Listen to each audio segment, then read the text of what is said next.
নদিয়া তথা কৃষ্ণনগরে পুজো শুরু হয়ে গেল।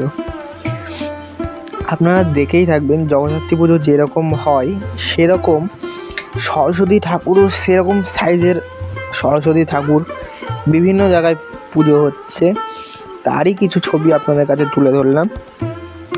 সাজমাজ কমপ্লিট হয়ে গেছে, শুধু চুলটা পরানো বাকি।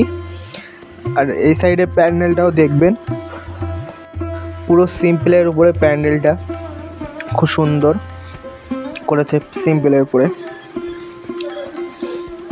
আর এদিকে হচ্ছে সাজ, মানে ছটা যেটা বলে পেছনে আছে। আর এ দেখেন হচ্ছে মায়ের মুখ, মানে সরস্বতী।